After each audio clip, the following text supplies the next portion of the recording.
o Flamengo, hein? Tá tranquilo depois de ganhar de 8-0 do Vitória.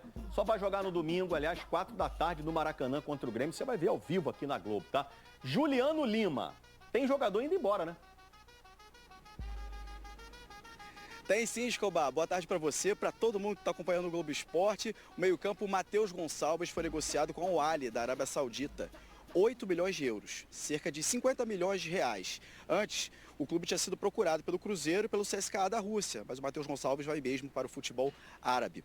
Depois da goleada contra o Vitória na segunda, ontem o time ganhou folga e hoje se apresentou pela manhã. E como você disse, vai ter uma semana inteira de treinamento aí livre, já que foi eliminado da Copa do Brasil. Só enfrenta o Grêmio domingo pelo Campeonato Brasileiro do Maracanã. E para essa partida, o lateral esquerdo Alexandro não deve jogar. Ele sofreu uma lesão na panturrilha esquerda contra o Vitória, saiu ainda do primeiro tempo e, aliás, foi cortado da seleção brasileira para os próximos compromissos do Brasil nas eliminatórias da Copa do Mundo. Para esse jogo de domingo, o Felipe Luiz tem duas opções: Ayrton Lucas e Vinha para a posição ali na lateral esquerda. Expectativa de casa cheia, mais de 60 mil ingressos foram vendidos e, como você disse, Flamengo e Grêmio ao vivo com transmissão da Globo. Valeu, um abraço. Juliano Lima, um repórter que não desanima também, flamenguista, tá empolgadaço. Valeu, Juliano. A gente vai agora para o Flamengo, por falar em sub-20. Claro, no final de semana o Flamengo, de uma maneira também bem emocionante, conquistou o Campeonato Mundial Interclubes pelo segundo ano consecutivo. E mais uma vez vou fazer aqui um elogio para o Pedro, porque a gente brinca, né, que ele é o poeta da nação, mas ficou realmente espetacular a matéria do último jogo, né, da grande vitória do Flamengo, 8-0. E ela se tornou ainda mais poética com a reportagem do Pedro. Muito bom, viu, Pedro? Parabéns mais uma vez. Oh, que isso, Bruno. Tava nem preparado. Obrigado. Coraçãozinho pra você aí. Muito obrigado pelo carinho e por tudo. Foi legal, repercussão bacana. Vamos em frente. Em relação ao Flamengo, já falando aqui sobre a volta às atividades, né, depois dessa goleada absurda de 8-0 no último fim de semana. Teve o sub-20 que você destacou também. Mas o Flamengo teve um dia de folga ontem, o elenco descansou, porque volta agora pela manhã no Ninho do Urubu e daqui para frente vai ser treino até o jogo de domingo contra o Grêmio, 16 horas no Maracanã. E o Felipe Luiz quer aproveitar bastante essas semanas cheias aí, porque elas vão ser mais raras ainda por conta do ajuste no calendário da CBF, né? O Flamengo teria mais semanas cheias até o fim do ano. Até se posicionou contra a mudança do calendário, então vai ter que aproveitar bastante. O Alexandro saiu no primeiro tempo contra o Vitória no Maracanã, sentiu um probleminha na panturrilha ali esquerda e de fato foi constatada uma lesão do jogador, vai ficar fora do jogo contra o Grêmio, depois é data FIFA, ele está convocado, foi o único rubro-negro na seleção do Ancelotti, então a gente fica na expectativa de como vai ser essa recuperação do Alexandro, se vai dar tempo de servir a seleção e tudo mais, mas o Flamengo tem Ayrton Lucas e Vinha para o setor, então acho que está bem servido, né, Bruno? Dá para trabalhar tranquilo o Felipe Luiz em relação à lateral esquerda até o fim de semana contra o Grêmio no Maracanã. E assim, a gente tem aqui também o nosso quadro Deu Bom na rodada. E o Deu Bom, vocês já imaginam para quem deu bom nessa rodada, né? Roda a vinheta aí pra gente, ó.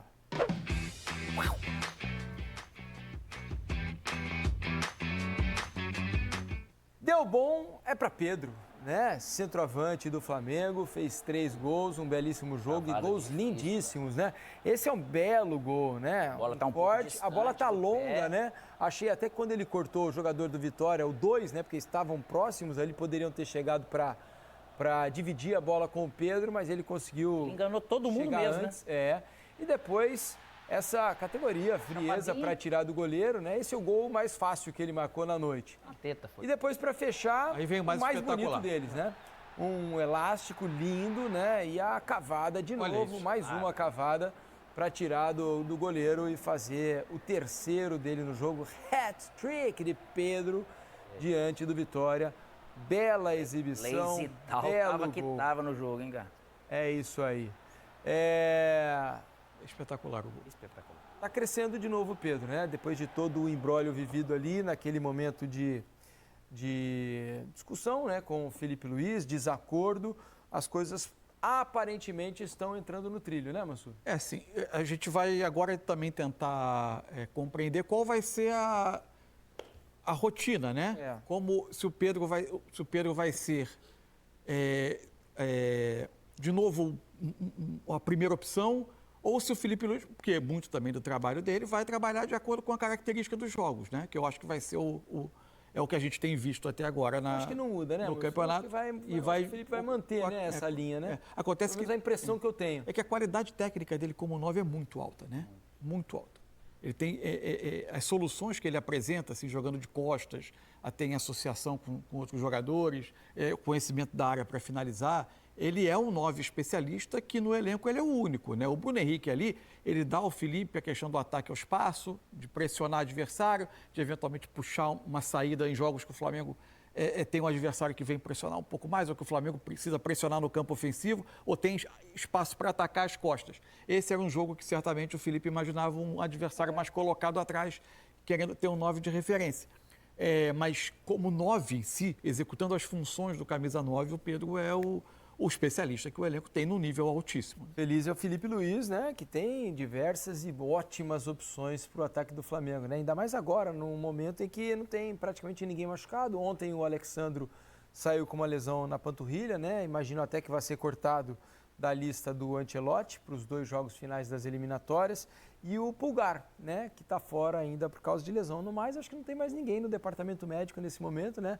Tá todo mundo aí à disposição, né, Alex? Nisso tudo, cara, eu acho que tem mérito de todos os lados de estarem vivendo esse momento, porque tem um nível de cuidado para se preparar o ambiente, para cuidar do ambiente, preparar treino, como fazer, como se comunicar para você conseguir mobilizar os caras a estarem nesse nível que o Flamengo está. Porque o pessoal às vezes pode falar assim pro treinador, mas também, ser treinador desse Flamengo aí é fácil, pô, joga a camisa pro alto e tudo.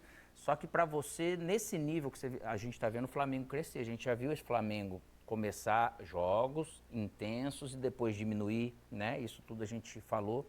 E parece que ele pegou uma como diz no Sul, né? Uma lomba abaixo, vamos dizer, que eles estão embalados. Mas esse nível de fome não é fácil de você conseguir. Isso não é porque o cara ganha mais ou ganha menos. Nós estamos falando de pessoas, cara, ser humano. E ser humano brasileiro ainda, ele dispersa muito fácil, estando no Flamengo, estando com o salário em dia, com uma baita estrutura, estando líder do campeonato. E aí vem e faz um jogo desse tipo. Então tem muito mérito do Felipe. E muito mérito do Felipe e do Pedro. Assim, o que tem de sentimento guardado deles, nós não temos como saber. Mas que isso é uma página, pelo menos profissionalmente virada para esse dia a dia, eu acho que é página virada, né? E o Pedro, parabéns para ele, porque o atleta, ele também acaba mostrando sempre que às vezes a gente erra e é normal, né? A gente sente, é normal, né? A gente não gosta, não concorda e é normal. Só que o atleta, ele não pode deixar de fazer, que é por ele mesmo, é essa questão do treinar, do se cuidar e ir lá e dar resposta dentro de campo.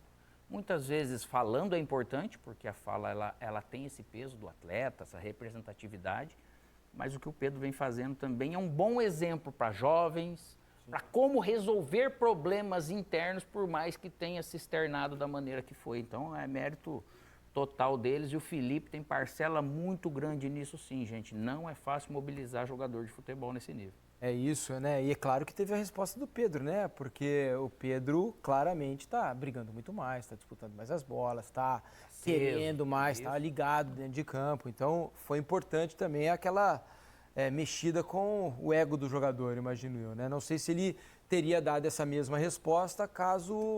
Vamos saber. Não dá para saber. O importante é que deu. Se tivesse continuado da mesma maneira, né?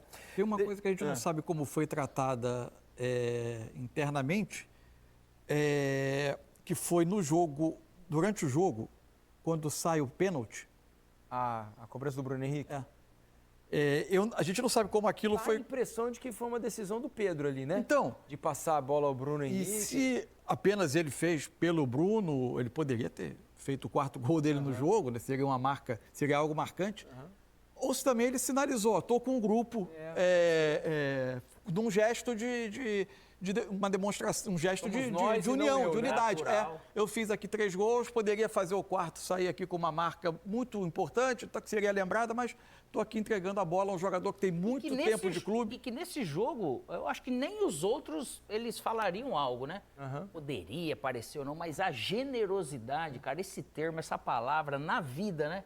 Mas um ambiente competitivo desse jeito, desse nível que acontece, tem um resultado positivo absurdo. Você sabe que o Pedro fez esse golaço que a gente mostrou, né? O do elástico com a cavada, esse que a gente está vendo agora no nosso telão. Ô, Riva, você deve ter gostado, hein, Riva? É dele que nós vamos falar agora, uma especialidade de Roberto Rivelino, né?